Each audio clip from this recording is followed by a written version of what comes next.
Just how much say will the House of Lords have in the outcome of the Brexit negotiations? Joining me is Lord Hannay, who's a former diplomat, a crossbench peer, and a former permanent representative to the European communities. Now, Lord Hannay, let's start first with what David Davis, the Brexit Secretary, has said today in the Brexit Select Committee about red lines. He said, anyone going into the negotiations with red lines is an idiot. Now, for some, that's seen as a bit of a turnaround from previous stances that he's given, particularly on his own personal red lines. Just on the negotiating principle of going in with no red lines and having no red lines, is that a positive revelation for Mr. Davis? Well, I think it's exactly the opposite of what he's actually been doing for about the last year, which with the Prime Minister has been to draw some very clear red lines, some things they've listed they aren't prepared to do, staying in the single market, staying in the customs union, staying under the jurisdiction of the European Court of Justice.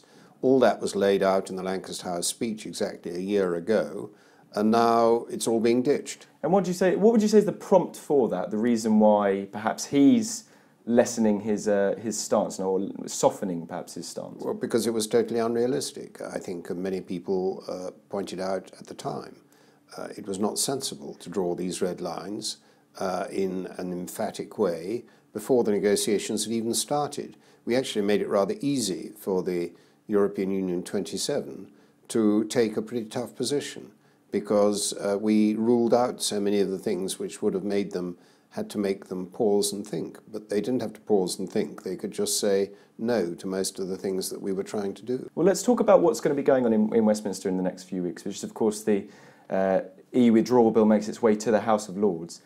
For you, what would you say is going to be the real sticking points in terms of the Lords? Well, I don't think there are sticking points. I think there are points, there are flaws in this complicated piece of legislation, which need to be scrutinised very carefully, which need to be amended if necessary. But this is not a piece of legislation which will decide whether or not we leave the European Union. It's not about that. It's about preparing the British statute book for the day after we leave, so that it's not left with great huge gaps in it, which it would be if you took away all the European legislation and didn't replace it. So there has to be a bill. There will be a bill. It'll become an act round about June of this year, I would say.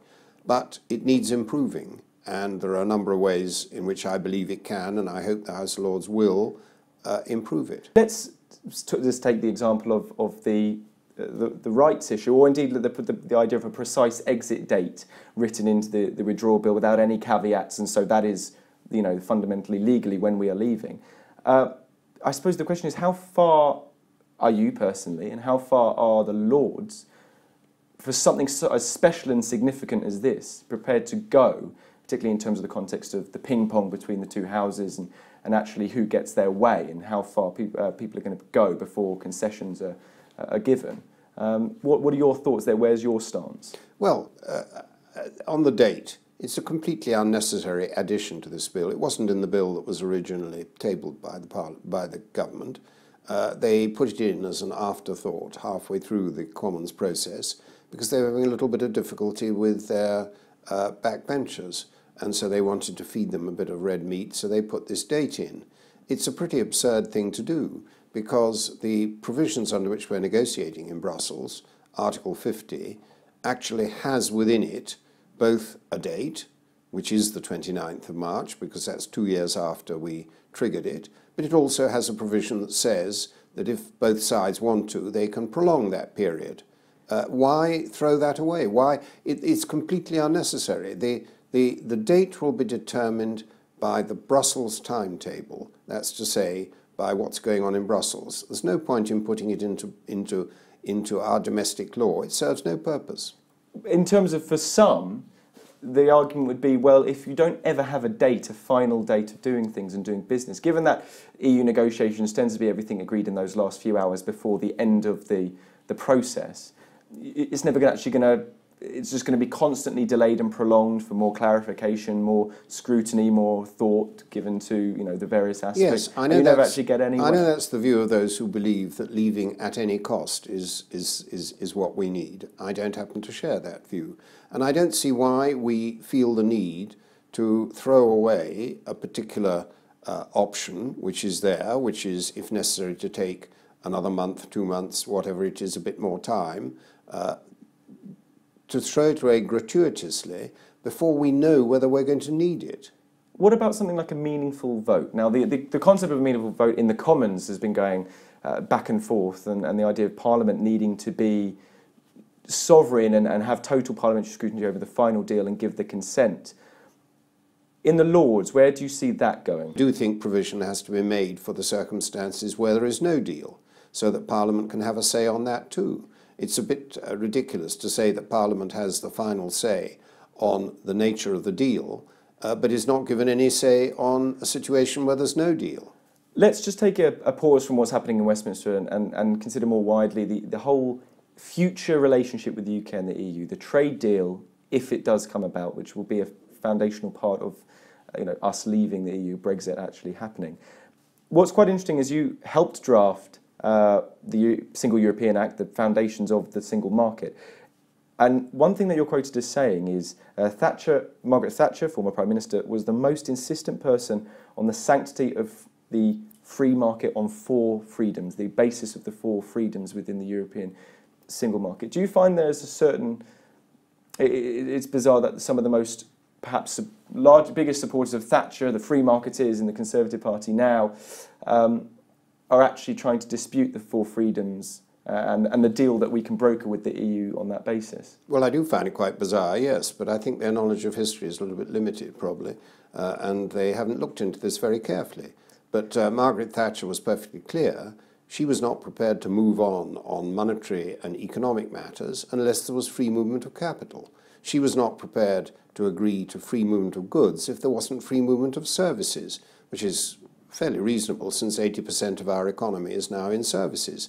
So the tying together of these 4 freedoms in the single market, which she, amongst others, and I, as an advisor, helped to negotiate, was definitely based on the 4 freedoms, and it was based on the fact that it was in our Britain's interest that those freedoms should all be achieved. And so applying that knowledge you had of Margaret Thatcher's position on that 4 freedoms, in terms of how Margaret Thatcher would approach the Brexit negotiations, do you think that she would look,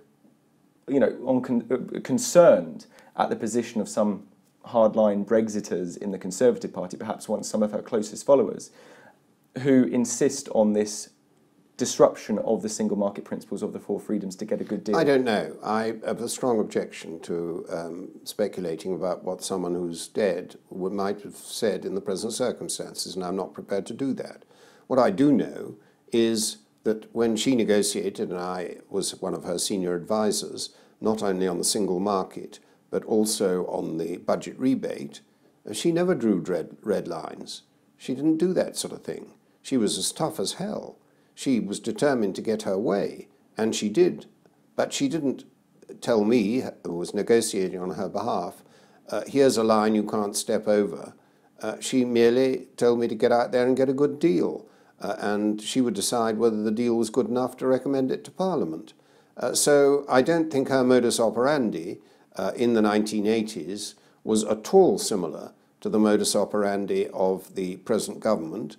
But I'm not going to suggest that from that I can tell you what she would have done if she'd been here and was in Downing Street now. You've spoken about the fact that if we walk away from a single market or customs union deal with the European Union, there is no circumstances, at least in the medium terms, to which the benefits would outweigh the loss of the trade with the EU.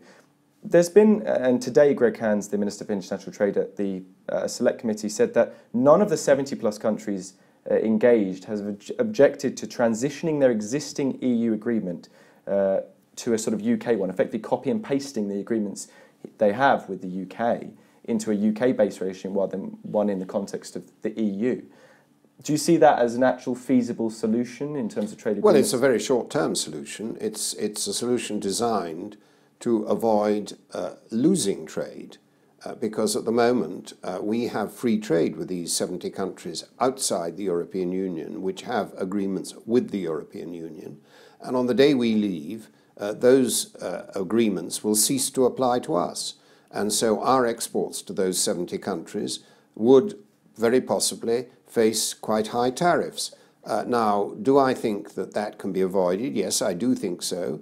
Do I think that the government has yet got agreements, and these, we're talking about legal international agreements from each of these countries to operate in a way which ensures that we don't lose out on this? No, I don't think they have. As far as I can tell, ministers keep saying they're sure it's going to be all right on the night, but they don't say, yes, we've got a piece of paper locked in our safe which says that country X is prepared to do that. What about people, ministers like Liam Fox, like Boris Johnson? Liam Fox quoted in the Times as saying 90% of growth will be outside the EU, and Brexit means Britain can benefit from that. Well, of course Britain can benefit from it. And Britain thrive could, and do better. Sorry. The point about that is it's an entirely false presentation. Britain could benefit from that as a member of the European Union. Do you think that Germany benefits from the relationship with China that it has as a member of the European Union? Of course it does. They export 4 times as much to China as we do. Why do we not export more? Not because we're in the European Union, but because we're not as good at exporting as the Germans are. Now, this talk about the 90% of the growth being outside, it may be true. Quite a lot of those countries are actually in free trade relationship with the European Union already. So we've got to somehow find a way of retaining that. But the fact is we're talking about a big chunk, between 40 and 50% of our imports and exports, which is with the European Union. And then we're talking about another chunk, which is divided up into much smaller pieces, which is with these countries outside it. Of course, we can hope to make gains. We could have hoped to make gains even as a member of the European Union, but they're not going to outweigh any losses or risks that we take with that great big chunk of our trade, which is the 40 to 50% we do with the European Union. Go back to the what's happening most immediately in the Brexit in the UK. The idea of a second referendum has, of course, been bandied around a lot. You personally, obviously, you have your reservations about Brexit and where it's going to be leading us, particularly in terms of trade, but other areas as well. Personally, in your view, will you be arguing for the right to hold a second referendum so that UK people can vote on, let's say, the terms of this eventual deal? I think getting into a strong argument about the second referendum now is putting the cart before the horse. The first thing to do is to discover whether we can negotiate a beneficial agreement with the European Union overall, not just on trade, but on a whole range of things. And if such an agreement is reached, and Parliament will then have to decide whether it really is beneficial or whether it is not beneficial to us, whether it really is better than being in the European Union or whether it is not better. Now, if Parliament decides that the government has negotiated a deal which it doesn't think is up to snuff, well then, we will then have to agree amongst ourselves as to how we set about testing the opinion of people, whether Parliament is enough or whether we need to go to another referendum. That's the moment to decide that, not now.